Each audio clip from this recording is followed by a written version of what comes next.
एक गांव में एक सेठ सेठानी रहते थे। उनके कोई संतान नहीं हुई। वो बहुत दुखी रहते थे।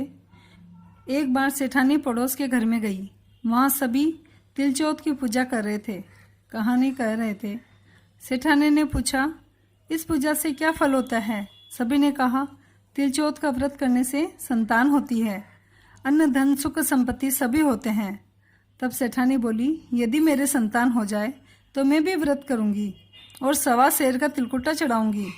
उसी दिन से सेठानी के दिन रह गए और 9वें महीने में बेटा हो गया, पर उसने तिलकुटा नहीं चढ़ाया। जब बेटा बड़ा हो गया तो 2.5 सेर का चढ़ा दूंगी। बेटा बड़ा हो गया, फिर भी तिलकुटा नहीं चढ़ाया। जब उसका विवाह होगा तब 5 सेर का चढ़ाऊंगी। बेटे की सगाई कर दी। लग्न मंडप में फेरे होने लगे, लेकिन भाग्यवश सेठानी फिर चौथ माता के तिलकुटे का भोग लगाना भूल गई। तब चौथ माता और विंध्याक जी आपस में विचार करने लगे कि सेठानी का बेटा हुआ, जब से तिलकुटा बोली और चढ़ाया नहीं, इसे पर्चा देना चाहिए। अब दोनों पति पत्नी फेरे में बैठे, दूल्हा दुल्हन, और अभी 3 ही फेरे हुए थे कि चौथ माता जी आए और बींद को उठाकर पीपल के पेड़ पर छिपा दिया। बींद को गायब हुआ देख शादी के घर में कोहराम मच गया, हो हल्ला हो गया कि बींद कहाँ गया। घर में देखा, कहीं नहीं मिला। आसपास में देखा, गांव में देखा, मिला ही नहीं। बारात वापस आ गई। वह कन्या रोज कुएं पर सहेलियों के साथ पानी भरने जाती तो पीपल पर बैठा उसका पति बोलता, आओ मेरी अधब्याही नार आओ। वह सुनकर कन्या घर आ गई। दूसरे दिन गई तो वही आवाज़ सुनाई दी। वह धीरे धीरे सूखने लगी। माँ बाप ने पूछा तो उसने सारी बात बताई। यह सुनकर सभी परिवारजन वहाँ पहुँचे और देखा तो वहीं जवाई राजा बैठे थे, जिसने बिटिया से अधफेरे खाए थे।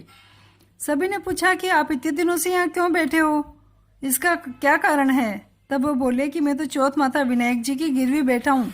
मेरी माँ मेरे हुए से पहले तिलकुटा बोली। मेरी शादी हुई जब वह बोलती गई, पर तिलकुटा चढ़ाया नहीं, जिससे चौथ माता विनायक जी मुझे उठा लिया। अब आप मेरे माँ बाप से जाकर कहो कि तिलकुटा चढ़ाए। फिर लड़की के माँ बाप ने सेठ सेठानी को जाकर पूरी बात बताई।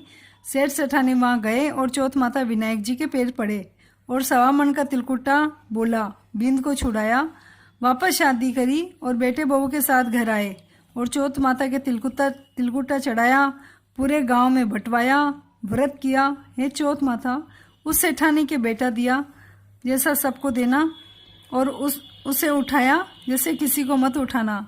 भूल चूक माफ करना, घटती हो तो पूरी करना, पूरी को परवान चढ़ाना। 2 देवरानी जेठानी थी। जेठानी के पास बहुत धन था, देवरानी गरीब थी। देवरानी भगवान गणेश की बहुत आराधना करती थी। वह अपनी जेठानी के घर रोज आटा पीसने के लिए जाती थी। जिस कपड़े से आटा छानती थी, वह कपड़ा घर लाकर पानी में धोती और अपने पति को घोलकर पिला देती। एक दिन देवरानी जेठानी के बच्चों ने देख लिया। वह अपनी माँ से बोले कि माँ, चाची तो अपने घर आटे का कपड़ा ले जाकर चाचा जी को घोलकर पिला देती है। इस पर जेठानी ने देवरानी को कहा, घर जाओ तो आटा छानने का कपड़ा यहीं रख कर जाया करो। देवरानी ने वैसा ही किया। घर गई तो उसका पति बोला, मुझे आटा घोलकर पिला दो। देवरानी बोली, आज उसने आटा छानने का कपड़ा वहीं रख लिया है, इसलिए मेरे पास आपको खिलाने के लिए कुछ भी नहीं है। उस दिन उसके पति ने भूख से मरते हुए गुस्से में होकर उसको लकड़ी से मारा। तकदीर से उस दिन चौथ माता का व्रत था। श्री गणेश और चौथ को स्मरण करती हुई वह भूखी ही सो गई। थोड़ी देर बाद गणेश जी ने आकर कहा कि आज तो तिल चौथ है और तू भूखी ही क्यों सो रही है? तब देवरानी ने सारा वृतांत कह सुनाया। तब भगवान बोले कि आज मैंने तिल चौथ होने के कारण बहुत तिलकुटा खाया है, निपटने का मन है तो कहाँ जाऊं? उसको गुस्सा तो बहुत आ रखा था और वो गुस्से में बोली, महाराज जगह पड़ी है, जहाँ चाहे जहाँ चले जाओ। गणेश जी ने सारा घर भर दिया। निपटने जाकर बोले, पूछो कहाँ? फिर वो गुस्से में बोली कि मेरा लिलाड़ पड़ा है, पहुँच लो। गणेश जी पहुँच कर चले गए। थोड़ी देर बाद उसने उठकर देखा। सुबह हुई तो देखा कि पूरा घर हीरे मोती से जगमग कर रहा था। सारा सिर और उसका सर सोने की आभा से चमक रहा था। उसके ललाट पर सूरज के चमक जैसा सोना वो हो रखा था, जो गणेश जी पहुँच के गए थे। धन को बटेरने में देर हो गई, इसलिए जेठानी के नहीं जा सकी। पूरी झोंपड़ी क्या, उसके तो महल बन गया था। झोंपड़ी तो हट गई थी और बहुत बड़ा महल बन गया था गणेश जी की कृपा से।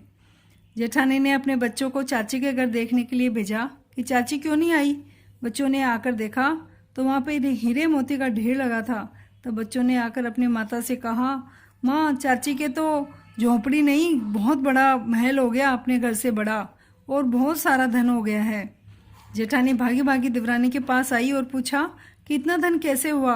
बोली वाली देवरानी ने सारी घटना सच सच बता दी। इतना सुनकर जेठानी अपने घर आई और अपने पति से बोली, मुझे लकड़ी लकड़ी से मारो। देवरानी को देवर जी ने बहुत मारा, इसलिए उसके बहुत धन हो गया। उसका पति बोला, तू धन की भूखी क्यों मार खाती है। लेकिन वह नहीं मानी और बहुत मार खाकर अपने मकान को खाली करके श्री गणेश जी का सुमिरन करके सो गई। गणेश जी महाराज आए और कहने लगे, फालतू में मार खाने वाली, उठ और मुझे बता कि मैं कहाँ निमटने जाऊँ। तब वो बोली, मेरी देवरानी का तो छोटा सा मकान था, मेरे तो बहुत बड़ा मकान है, जहाँ इच्छा हो वहीं चले जाओ। और गणेश जी ने निमटना कर लिया। अब बोले, पूछूं कहाँ। वो बोले, मेरे ललाट पड़ा है। पूछ कर चले गए। थोड़ी देर में उसने उठकर देखा तो सारा घर सड़ रहा था, बदबू ही बदबू आ रही थी। तब वो बोली, हे गणेश जी महाराज, आपने मेरे साथ छल किया है। देवरानी को तो धन वैभव दे दिया और हमें क्या दिया। गणेश जी आए और बोले कि तू धन की भूखी मार खाई। जेठानी क्षमा याचना करने लगी, हे महाराज, मुझे धन नहीं चाहिए, आप अपना समेटो। तो गणेश जी बोले, तेरे घर का आधा देवरानी को दे, क्योंकि तूने देवरानी को कुछ भी नहीं दिया था। मैं तब अपनी माया समेटूंगा और तेरी देवरानी मेरा रोज़ सिमरन करती है, तो इसलिए उसको मैंने धन धान्य दिया है। तो गणेश जी महाराज ने उसको बोला कि देवरानी को आधा देगी तो मैं अपनी माया समेट लूँगा। जेठानी ने आधा धन देवरानी को दिया, लेकिन एक ऊपर कुकड़ी के अंदर मतलब सुई और 2 सुइयाँ और एक धागा पड़ा हुआ था, वो उसको ध्यान में नहीं आया। तो उसके सर पे जो लगा हुआ था वो रह गया था। तो उसने गणेश जी महाराज ने कहा कि वो तुम्हारे छीके पे 2 सुइयाँ और वो कुकड़ी पड़ी है, धागा पड़ा है, वो भी देवरानी को आधा दे। तब भगवान ने अपनी माया समेटी। भगवान रिद्धि सिद्धि के दाता है। हे गणेश जी महाराज, जैसा आपने जेठानी के साथ किया वैसा किसी के साथ नहीं करना, और देवरानी के भंडार भरा वैसा सभी के करना। अधूरी हो तो पूरी करना, पूरी को परवान चढ़ाना। एक साहूकार के सांप से दोस्ती थी। वो हमेशा उसे दूध पिलाने जाता था। एक दिन सांप की सपनी ने सांप से कहा, आप तो बाहर चले जाते हैं, दूसरे सांप मुझसे किलोल करने आ जाते हैं।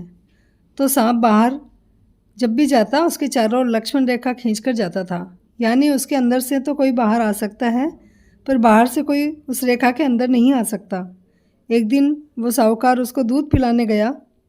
थोड़ा सा लेट हो गया था, इसलिए सांप रेखा बनाकर बाहर चला गया। वो साहूकार देखता है सरपणी तो उस रेखा से बाहर निकलकर दूसरे सांपों के साथ मस्ती कर रही थी। उसने देखा तो उसे बहुत गुस्सा आया कि ये सरपणी मेरे दोस्त को तो कुछ और बोलती है और खुद ही बाहर दूसरे सांपों के साथ चली जाती है। उसने गुस्से में आकर उस सरपणी को ताजने से मारा। उधर जब सांप वापस आया तो सरपणी ने उससे कहा कि आपके दोस्त को डसो तो ही मैं कुछ खाऊंगी, नहीं तो मैं कुछ नहीं खाऊंगी। सांप ने कहा कि वो तो रोज़ दूध पिलाता है, मेरा दोस्त है, उसे मैं कैसे डसूं। सरपणी ने कहा, नहीं, वो मेरे को मार कर गया है, इसलिए उसे डसना ही पड़ेगा। बेचारा सांप क्या करता, प्रिय चरित्र को कोई नहीं समझ सकता। सांप उस साहूकार के घर उसके जूते में छिपकर बैठ गया। सोचा जैसे ही ये जूता पहनेगा मैं उसे डस लूँगा। वो साहूकार भोजन करने के बाद जब जाने के लिए उठा तो उसे छींक हुई। उसकी पत्नी ने कहा, अभी बैठ जाओ। 2 बार ऐसा हुआ। तीसरी बार जब उसे छींक आई, उसकी पत्नी ने कहा, अभी बैठ जाओ, तो उसे बहुत गुस्सा आया। वो बोला, ये औरतें की बातें मुझे नहीं समझ आती। आज सांप की सरपणी को मैं मार कर आया हूँ, क्योंकि वो मेरे दोस्त को बोलती है मेरी रेखा खींचकर जाओ ताकि बाहर के सांप अंदर नहीं आ सके, पर वो खुद ही बाहर जाकर दूसरे सांपों के साथ खेलती है। मुझे तो यह देखकर बहुत गुस्सा आया। मैंने उसको ताजने से मार के आया। मेरा दोस्त क्या पता नाराज़ तो होगा, पर मेरे से गलत बात नहीं देखी गई। ये सुनते ही सांप जूते से बाहर निकल कर आया, अपने दोस्त से क्षमा मांगी और बोला आज तो अनर्थ हो जाता। मैं तो सरपणी के कहने से तेरे को डसने आया था।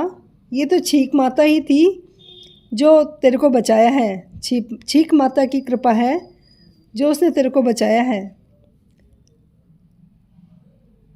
मोही आज छीक नहीं आती, ना ही भाभी जी तेरे को बार बार बैठने को बोलती, ना ही तू ये असली बात बोलता और ना ही मुझे पता चलता। ये तो छीक माता ने तुझे बचाया है। कभी भी छीक आए तो 2 मिनट बैठकर भगवान को हाथ जोड़कर ही जाए। ये छीक माता की कहानी घटती हो तो पूरी करना, पूरी को परवान चढ़ाना। हे छीक माता, सब पे कृपा बनाए रखना। एक साहूकार थे, उनके 7 बेटे 7 बहुएं थी। चौथ का दिन आया, बहुओं ने व्रत रखा। चौथ माता की कहानी करके अर्घ देने का, चांद दे के अर्घ देते हैं। तो उनके ससुर जी का नाम चांद था, चांदमल था। तो बहुओं ने उस समय में, पुराने समय में, अपने ससुर जी का, अपने पति का नाम अपने मुंह से नहीं लिया जाता था। तो बहुओं ने सोचा कि अपन क्या करें, अपन ऐसे तो बोल नहीं सकते कि चांद दिख गया, चांद दिख गया। तो बोले कि अपन तो ऐसे बोलेंगे, कुंडाला बोलेंगे। जिसको भी चांद दिख जाएगा वो आवाज़ लगा लेना कि कुंडाला कुंडाला, छोटे भाभी जी कुंडाला, बड़े भाभी जी कुंडाला, ऐसे अपन आवाज़ लगाएंगे। सबके घर पास पास में ही थे। तो जब पूजा, शाम को पूजा करी, उसके बाद जब चंद्रमा जी दिखे तो वो छत पे जाके आवाज़ लगाती है, छोटे वाले भाभी जी कुंडाला, बड़े वाले भाभी जी कुंडाला, बीच वाले भाभी जी कुंडाला, ऐसे आवाज़ लगा रही थी। तो संयोग से उधर 2 चोर चोरी करके आए थे और अंधेरे एक कोने में बैठ के अपना बंटवारा कर रहे थे धन का, चोरी किए हुए धन का। तो संयोग से उनका नाम कुंडाला था। अब तो वो सोचा कि ये तो भाई सेठ जी की बहुएं तो बहुत जादू जानती दिखती है, जो अपने को अपना नाम भी जान गई, और इसको तो सब पता चल गया कि अपन ने चोरी की है, और वो राजमहल से बड़ी चोरी करके आए थे। तो बोले अपने को तो फांसी की सजाई होएगी। तो अपन तो जाके ऐसे करते हैं, उनको ये धन दे देते हैं और बोलेंगे कि हमारा आप नाम मत लेना, मत बताना राजा जी को। तो सेठ जी को जाके बोलती है कि भाई ये धन आप ही लो, आपकी बहुओं को बांट दो। और मैंने उसने पूरी बात बता दी कि मैंने ऐसे चोरी करी थी, लेकिन आप मेरी शिकायत मत करना, नहीं तो मुझे फांसी की सज़ा हो जाएगी। तो सेठ जी ने बहुओं को बुला के उनको सारा धन बांट देते हैं कि ये सब आपको चंद्रमा भगवान की कृपा से ही ये सब हुआ है। हे भगवान चंद्रमा भगवान, उनको धन दिया वैसे सबको देना, घटती हो तो पूरी करना, पूरी को परवान चढ़ाना। आशा बाड़ी जामे बेटी, कान कंवारी काई करे। तिलचौथ माता की बाड़ी सिमरे, गणेश जी की बाड़ी सिमरे, सूरज भगवान की बाड़ी सिमरे, पीपल तुलसी पथवारी माता की बाड़ी सिमरे, 36 करोड़ देवता की बाड़ी सिमरे हम काई व अन्न व धन व लाभ व लक्ष्मी व अनपुत्र अनपुत्र व बिछड़ा न मिलो है। हे चौथ माता, आपकी कृपा सब पर रहे। आप अन्न धन मंगल सुहाग सभी चीज़ें व्रत करने वाले को दे।